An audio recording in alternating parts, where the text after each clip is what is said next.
If you found last week's section to be confusing or a lot of moving parts, it was just the training for this week's section. So let me just backtrack for a second. What we did last week is we said if there is a Mishnah and the Mishnah does not have any names in it of individuals who are expressing personal opinions, then you must assume that whatever the Mishnah is saying is compatible with all opinions.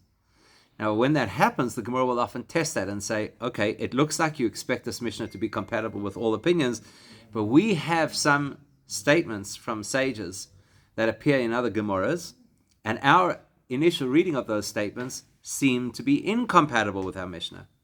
So then the Gemara is going to say, well, let's examine that. So first you've got to tell me, obviously, what the person said, and then you're going to say how it's a question compared to what is said in our Mishnah, and then you're going to have to say there is context. Right? There's context that distinguishes that case from our case. That's the only way you're going to resolve this. So the way that works is what we call Leima Masnisin Deloi Ke dot. Leima, let us say, Masnisin, the opinion in our Mishnah, Deloi Ke is incompatible with so-and-so. And then we'll state the person's name. Now, the Gemara kind of expects us to know a lot. And so the Gemara is not even going to tell us what the case is where this opinion that we feel is this distinct opinion. It's not going to tell us where this opinion is or what the subject matter is. That's something the Gemara expects us to either know or to know how to find that information.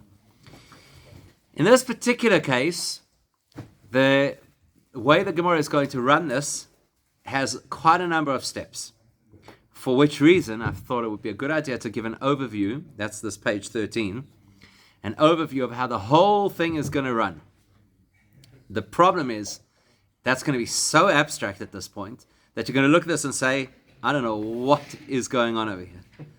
But the goal, the long-term goal here, is that when we complete this section, you're going to come back to page 13 and actually create a summary out of it.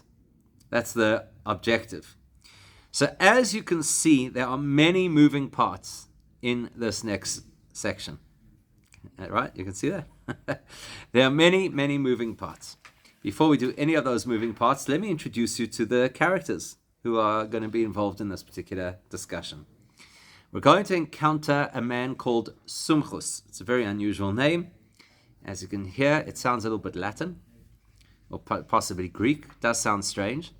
And yet, Sumchus is a very respected Tana, meaning a very respected sage from the Mishnah period. And this is not the only place in the Gemara where Sumchus is quoted. He's got a lot of value to add in the discussions around halachic issues. But he adds value to this what we learn. Well, we're going to get there, yes. Now, Sumchus is going to be presented, we're going to encounter Sumchus discussing a particular case where he has a different opinion to the Chachomim. Now, when we use the word Chachomim, which is obviously sages, really what we mean is his contemporaries, and the implication is that they're the majority view, and he is the minority view. So he's one of them. He's what? He's one of them. No, I mean, of course he's one of them, but in the conversation, he is the one disagreeing with them, or they're disagreeing with him. Now, that's a very interesting discussion in its own right, because generally, when you have a majority view, you have to follow the majority view. So it's very important for us to park that idea and not say, well, he's just a single voice, therefore his opinion is invalid. No, that's irrelevant here. We're not talking about halacha over here. We're talking about how is it possible that the Mishnah made a blanket statement without indicating that perhaps Sumchus has a dissenting view, because as far as we can tell, it sounds like Sumchus does have a dissenting view. So, the structure is going to look like this. We have our Mishnah and the information within our Mishnah that we've already spent a fair amount of time on, so we know what it is that we're dealing with.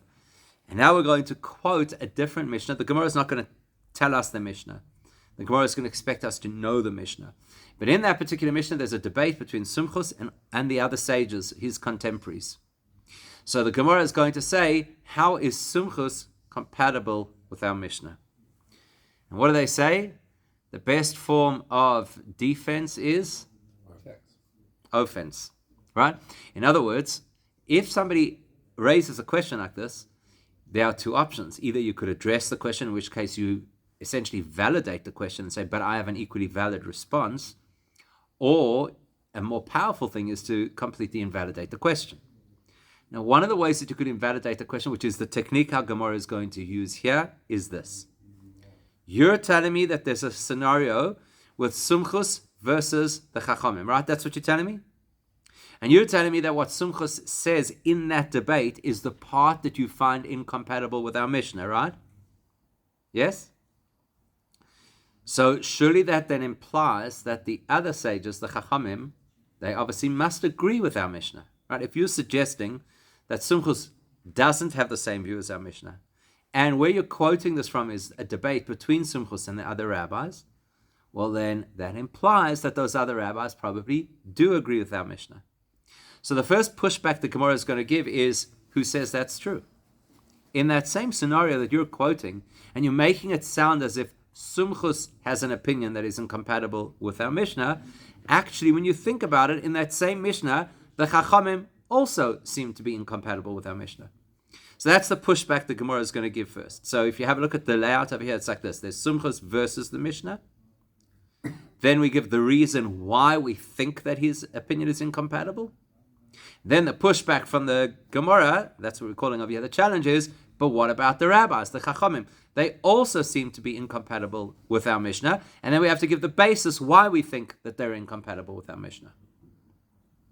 So now we've got this conversation. Remember, there are no names identified over here. We're not saying that this rabbi in the Gemara asked the question against that rabbi in the Gemara. This is the conversation that's happening within the Gemara kind of generically. So then the Gemara is going to have to first address how the rabbis are not incompatible with our Mishnah. Because if I can't address that, then the way I proposed my question in the first place doesn't make sense, right?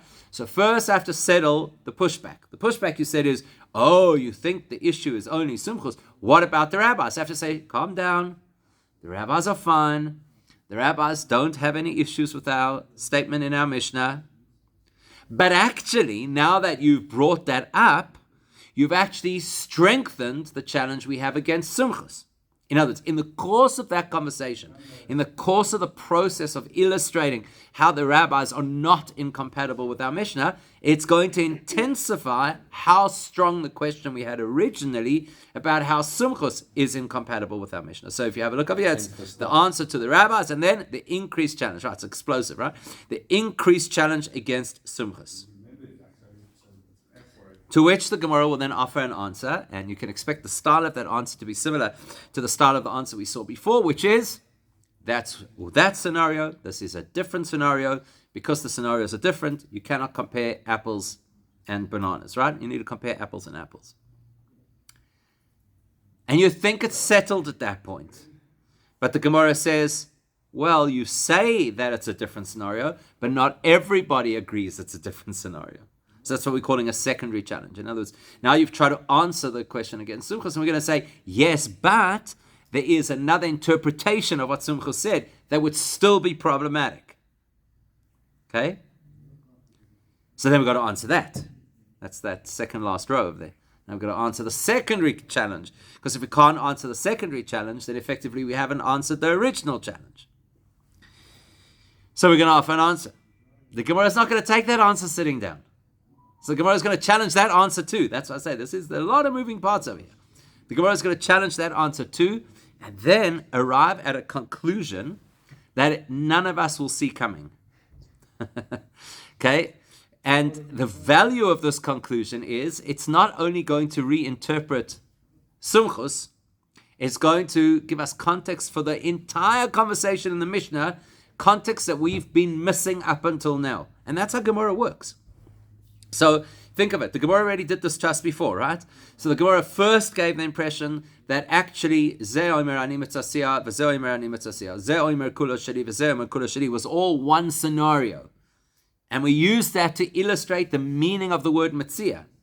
So we got that information. We extracted the information that we needed, which is that a person can never claim that they have found something until they have possession of it.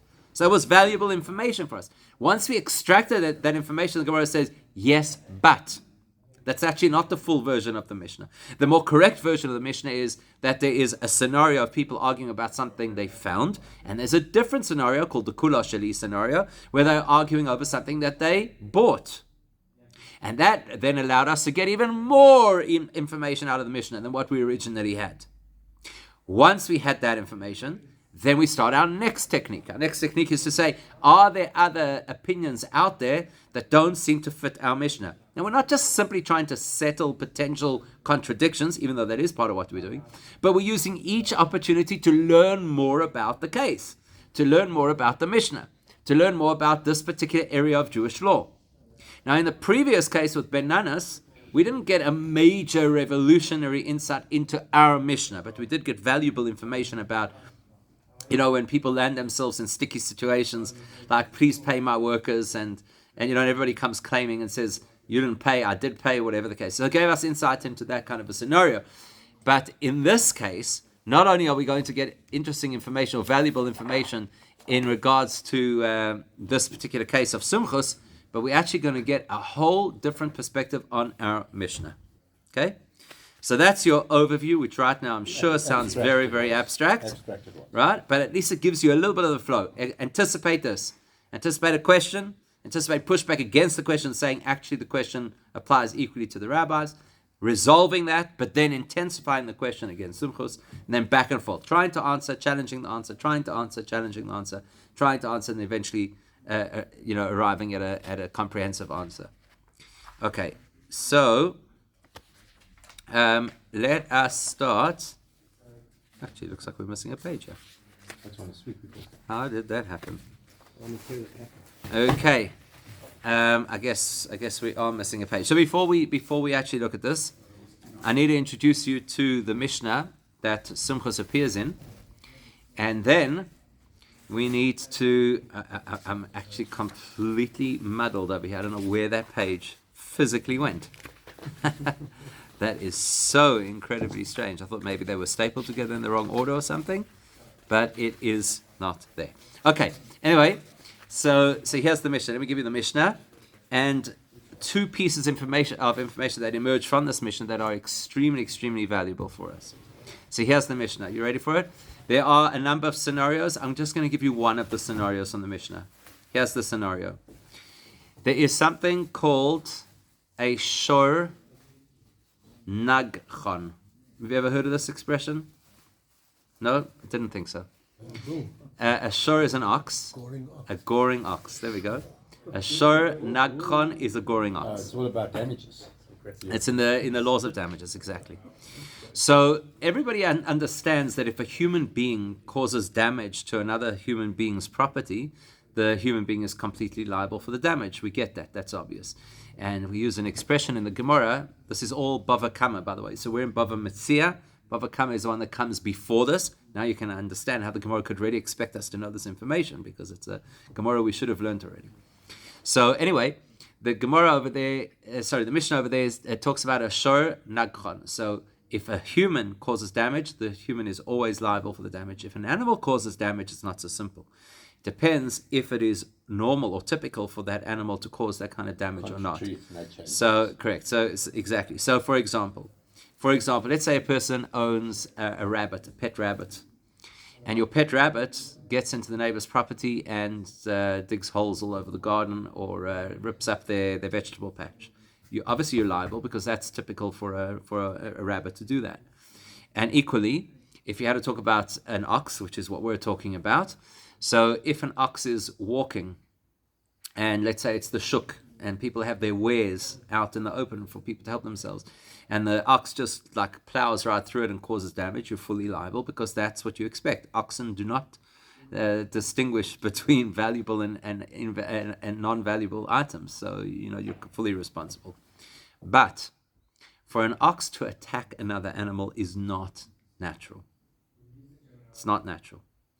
And if an ox does attack and damage or kill another animal, so we're going to talk specifically about killing another animal, we don't expect that, and so we cannot hold the owner fully liable. So he lands up being liable for only 50% of the damage. Now, how they calculate that 50% is an interesting equation in its own right. We're not going to go there now. But the point is, that is what's called a shor tam, which means a calm ox. And it just something happened. There was some unusual situation. Somebody waved a red thing or whatever, and so it attacked this other animal and killed it. So because it's unexpected, you're not liable. Now, what were you going to say? If the ox goes and does it again. Good. So now, if that ox establishes a pattern of this behavior, in Judaism, the way you establish any pattern is by repeating something 3 times. So if the ox attacks and kills another animal on 3 different occasions, then it is moved to a category called a shor mu'ad. Mu'ad means it is anticipated that it will behave in this way, in this case, in an aggressive way. So at that point, if the owner doesn't take precautions, any damage that ox causes, he's now 100% liable. Okay, so it's called a shor nagoch or shor nagchon. So shor, right, an ox that gores. All right, so let's have a scenario over here. Here's scenario number 1. Scenario number 1 is AB owns an ox, Hami owns a cow, AB's ox gores and kills Hami's cow. So AB is liable. Either he's liable for half of it, if it's an unexpected occurrence, or he's liable for the full amount if there's already a pattern. Okay? Simple, straightforward. We obviously need to know that this is what happened. Right? We need that information. Fine. Can't expect somebody to pay without proof. Fine. Let's change the scenario slightly. You ready for this? Let's change the scenario. Jaime's cow was pregnant. We arrive on the scene, and there is Abi's ox with blood dripping from its horns, and Jaime's dead cow on the side of the road, and a fetus lying next to Jaime's cow. Now, we don't know if Jaime's cow gave birth to this fetus and then was attacked, or if it miscarried the fetus because it was attacked. What's the difference? The difference is the amount of money that AB is liable for, which is the damage caused by his ox, is it the value of a pregnant ox, or is it the value of a regular ox? In other words, is the fetus included in the value that he is liable for or not? We don't know. There are no witnesses. There are no witnesses. Now what? Okay? Now what? Okay? So, like I said, there are a few scenarios. We're going to look at this scenario. So the point is, there's no question that AB owes Jaime money. There's no question about that, because we can see that his ox has this dripping blood and Jaime's cow is dead. That's not what we're questioning. We're questioning how much. And it's never done it before. No, it has done it before. It has done it before, and therefore he's fully liable. The question is, how much is he liable for? Is he liable for just the value of the cow, or is he liable for the value of a pregnant cow, which might be more valuable? Money in the future. That we don't calculate that. We only look at the value of the actual animal itself. So that's the debate. The debate is, are you liable for, let's just give them numbers. So are you liable for 100 zuz, or are you liable for 120 zuz? So in other words, the amount in question is 20 zuz. So, what do? Sumchus says, well, in such a scenario, he applies a principle. It's a good principle to know.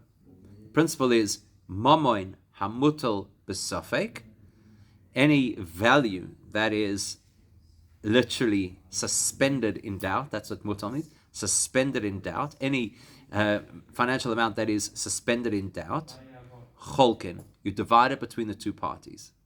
In other words, here's a differential of 20 zuz.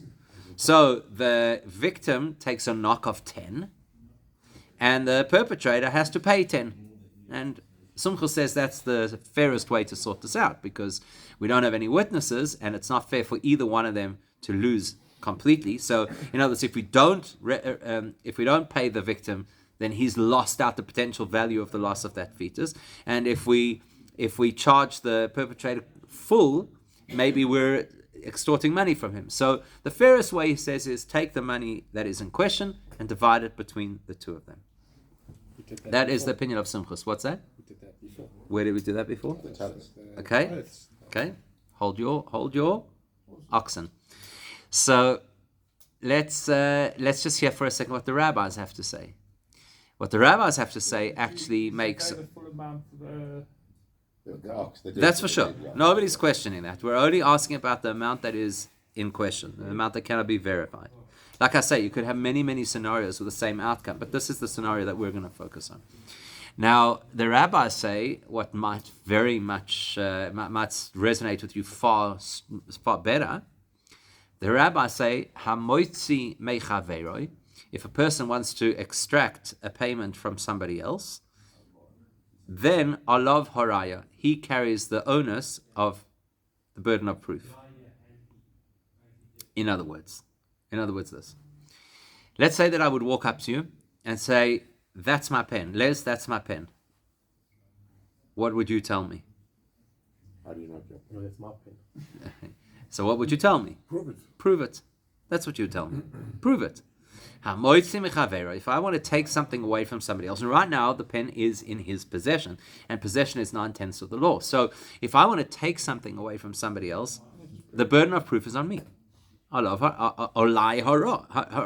have to bring the proof. Okay? Now, in this case, who's trying to get money out of who? The dead.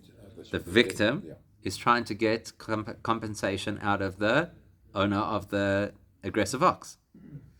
So the victim is the moitzi mechaveroi. He's the one who's trying to extract money out of his colleague. So what should we say? Prove it.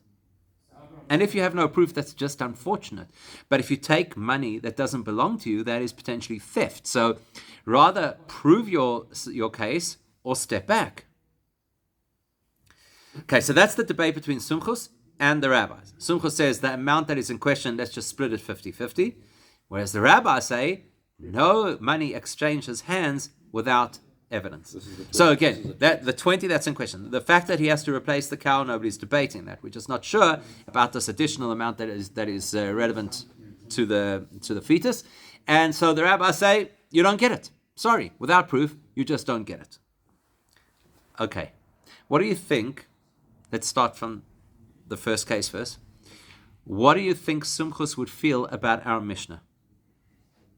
So what's our Mishnah? Two people walk into the Beis Din, both holding on to a tallis. Split it. He would say, split it, right? What did our Mishnah say? Lots. What did our Mishnah say? Split it. So Sumchus says, split it, and our Mishnah says, split it. What's the difference between the view of Sumchus in that scenario in Bava Kama and the view of our Mishnah here? Because they both say split the amount in question, right? They both say that. What's the difference? There's witnesses in ours. There are no witnesses in ours. Or there's In the final scenario, there's witnesses in ours, right? But and the shopkeeper is potentially a single witness, which is true. So that's a difference in the potential scenario, but in the ruling. What's the difference between the ruling that Sumchus makes over there and the ruling that our Mishnah makes over here? So over there, they didn't split the full amount. Yeah, There's no real leaser. yeah. So I'm saying, what's the difference in the ruling? It's just the additional. Nobody owned it in the first one. Those are differences in the scenario, but what's the difference in the ruling? Are you sure? Sounds like it. Okay, is everybody comfortable with that? Because in this case, the one that is being sued is that doesn't have any position at all. So what are you saying? They The both scenario is They're different. both claiming in that in the first one. I want to know what's different in the ruling. So let's do it again. Sumcha says that you've got an amount, no matter how you arrived there, the scenario is irrelevant right now for this part of the conversation. The fact is you've got an amount that nobody can prove who it belongs to. So Sumcha says, well, in that case, split it 50-50. Our Mishnah, you've got a tallis, nobody can prove who it belongs to. So our Mishnah says, split it 50-50. Am I right? Except there was an oath. Big difference. Big difference, right? Our Mishnah says that in order to divide the value of the talus, they each first have to take an oath. Whereas Sumchus said, divide it. He never mentioned the word oath. That sounds like Sumchus does not agree with our Mishnah. Because they're both talking about a very similar case where there is a value that is in question. There's no way to prove who should get that value. In both scenarios, the result is, or the ruling is, split the value between them, except that our Mishnah insists on an oath and Sumchus does not. He uses animals as people. Okay, does it make a difference? I'm saying the scenario is different. You're right. And I know where you're going with this because you need to compare apples to apples, and we'll get to that part.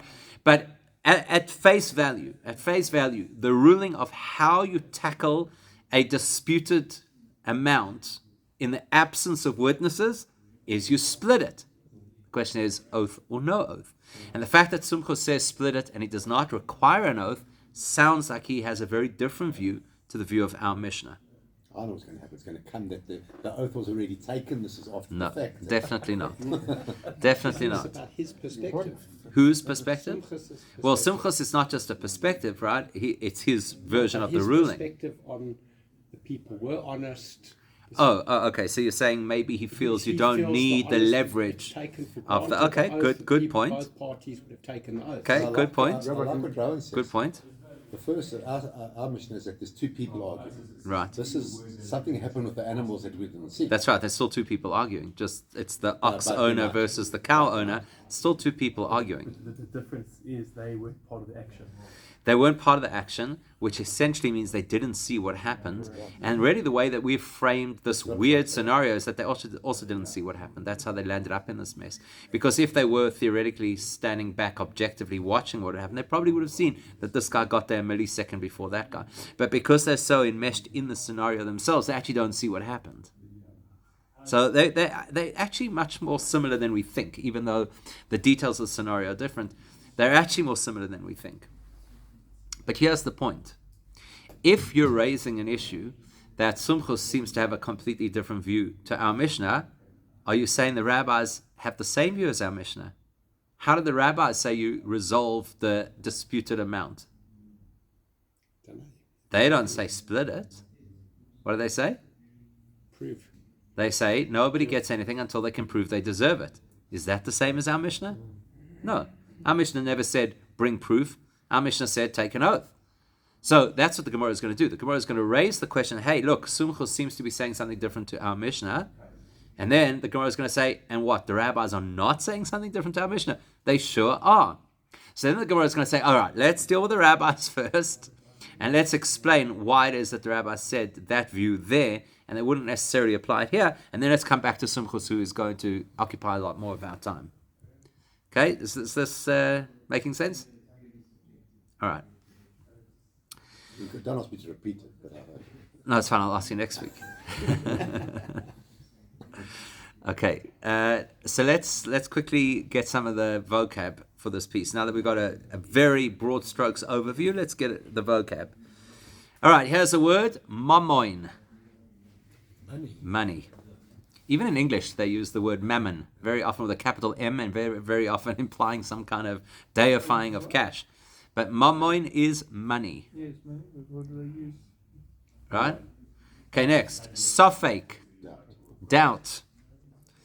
Right? Safek is doubt. Now, the next root that I've put there, you're immediately going to think of it in one way, and that's fine. That's correct. No. It's going to be correct. What you're going to say is going to be correct. But it's going to be really important then that we understand the form in which this word is going to appear in our Gemara. So let's first work out what is the root Yud Tzadik Aleph. To go. Yud Tzadik Aleph.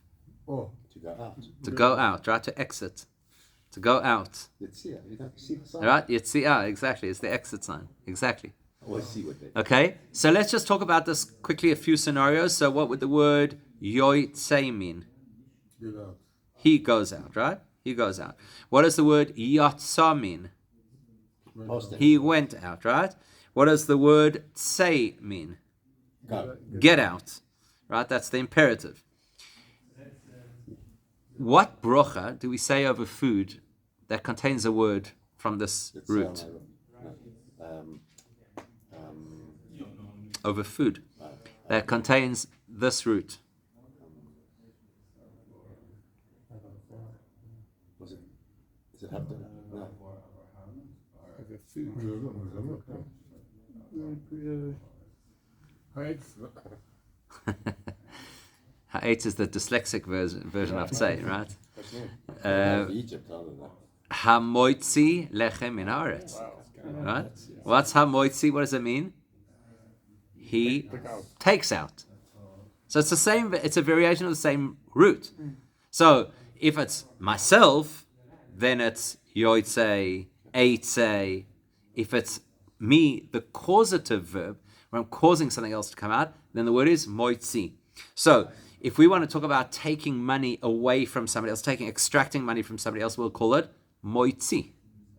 Right? You want to take out money from somebody else. Okay?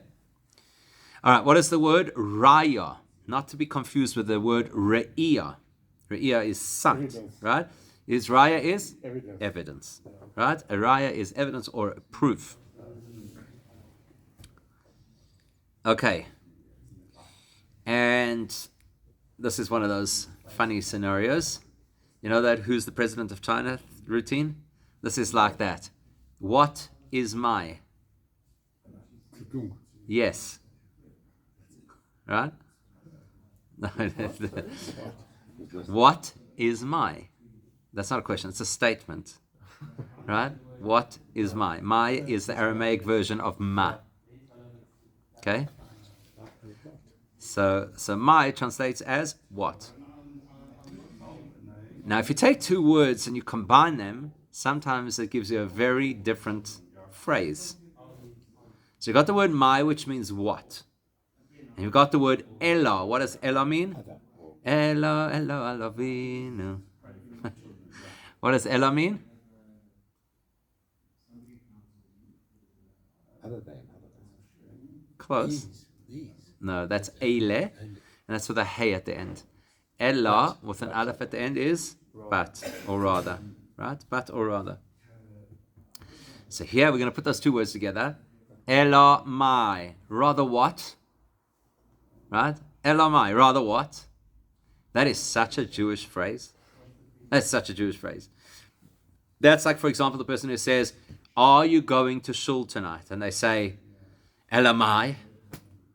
Like, what else did you think I was going to do? It's just one of those classic Jewish, it's like new, you know? It's just like one of those phrases. So what's happening here is the Gemara is going to raise the question, as mentioned, against the opinion of Sumchus and say, it seems like Sumchus is incompatible with our Mishnah. So what's the Gemara going to respond to that? Elamai. So what would you prefer? To try and make the rabbis compatible with our Mishnah? Okay, it's almost like an open-ended rhetorical kind of question. Veramai. Okay. All right. So let's read. As you will see, it's an unusual format where you start with a shaila and then go from there to a kashya.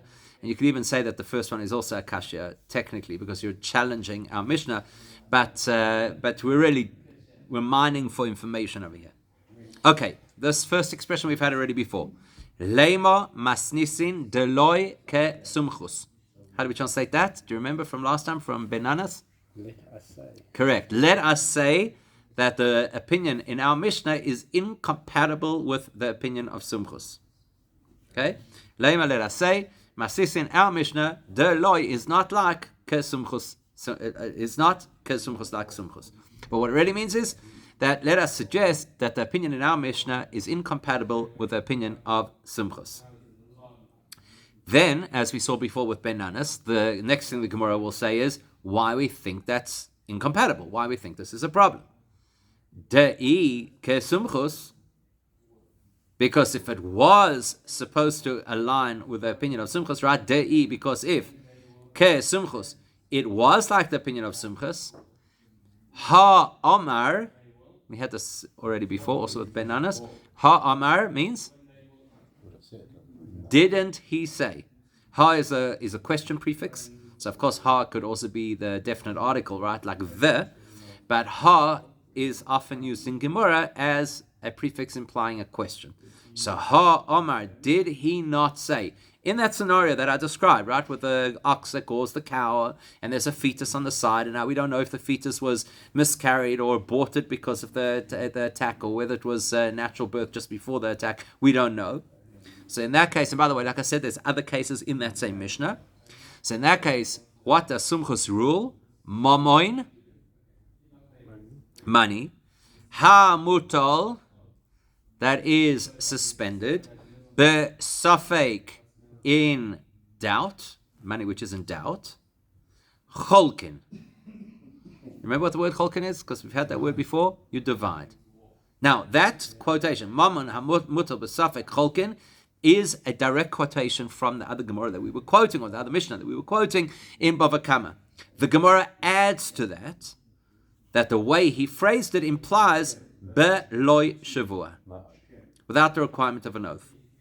So that's why we have a question. Our Mishnah insists that before you can split the money which is in question, or the tallis that is in question, what do you have to do?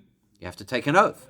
Here comes Sumchos, he says, when you've got two people debating who deserves a certain asset or amount of money, and we have no witnesses, he says divide without an oath. That seems like a glaring contradiction to the opinion in our Mishnah, which is why it's surprising to us. Surely Sumchus should have been listed in our Mishnah as a dissenting opinion. Why is he not there? Why is he not quoted? But before answering that, the Gemara says, Ve'elamai. So what would you rather? Right? Ve'elamai. What would you rather? Rabbanon. The sages from that Mishnah who disagreed with Sumchus. You want to tell me that they are compatible with our Mishnah? Ha-amrei. What does that mean? See if we can work it out. Because we just said ha-amar. So it's ha-amrei. Didn't they say? Didn't they say in that scenario, ha-moitzi mechaveiroi? You take from your friend. Somebody wants to take away from his friend, in this case taking away money from his friend. Alav, on him is the burden, haraya, of proof or evidence. That for sure doesn't agree with our Mishnah. Our Mishnah didn't ask anybody to bring evidence. Our Mishnah was satisfied with an oath. And we know that as powerful as an oath is, it's still not as good as evidence. So, what's the Gemara done at this point? The Gemara has raised the opinion of Sumchus, said that opinion doesn't seem to be compatible with our Mishnah. The implied question is, so why didn't our Mishnah bring this up? To which the Gemara responded, whoa, before you get there, let's look at the other opinion in that Mishnah, which is the Rabbanan, because they also don't seem to be compatible with our Mishnah. So before you attack Sumchus, how's about you resolve first the discrepancy between our Mishnah and the opinion of the Chachamim of the Rabbanan in the other Mishnah. Okay? So let's see what the Gemara has to say about the Rabbanan.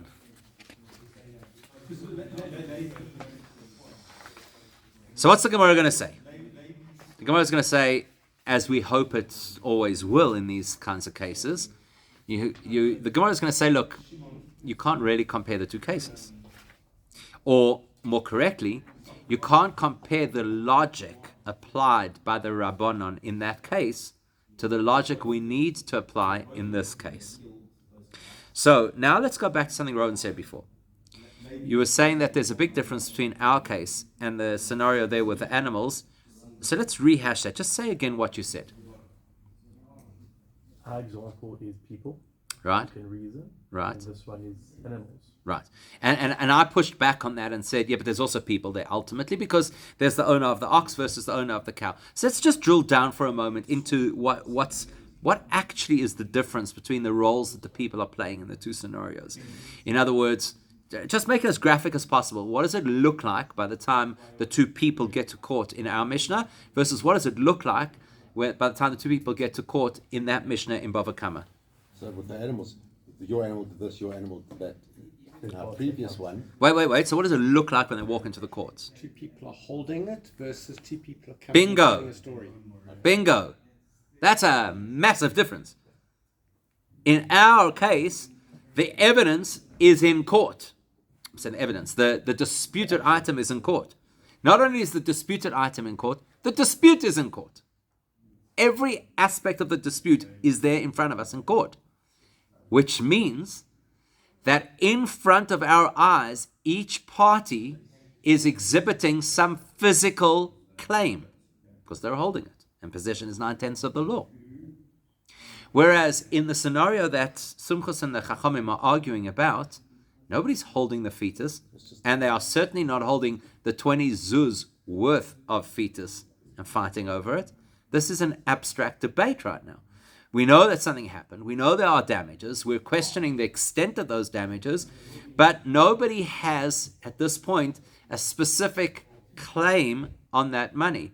Or if you really want, you could say, only one person has a claim on that money. The guy's got it in his pocket. Meaning to say, the guy's being sued for damages has the money still in his pocket. So who's got a greater claim regarding these 20 zuz?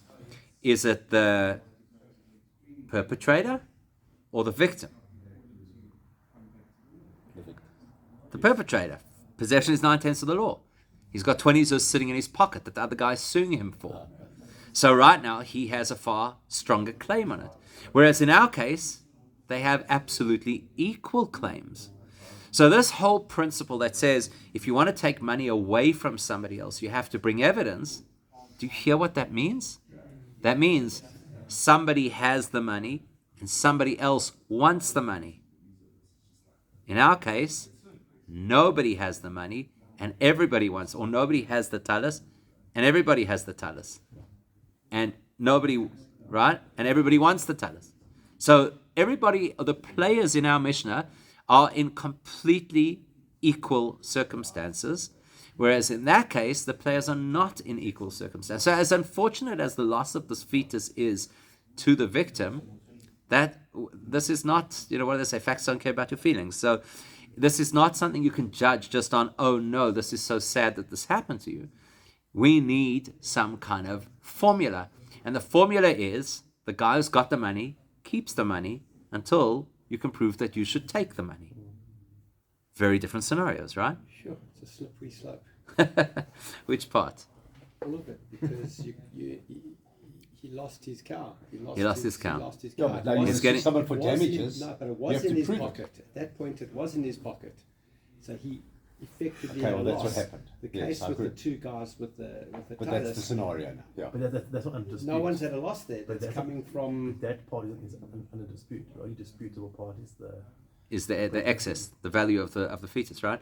So in other words, we're not doing a gross injustice here to the victim because he's being paid the lion's share of what he's owed. There's the smaller amount which is in dispute, and the reality is any decent, honest person should acknowledge that you can't take money from somebody, no matter how upset you are, no matter how unfair it is, without proof. These are things that happen regularly, right? They happen regularly. Every time there's a fender bender, that's exactly what happens. So you hit me, I hit you. There's no evidence. It'd be unfair to allow the one person to extort money from the other. In civil law, insurances have an agreement called knock for knock.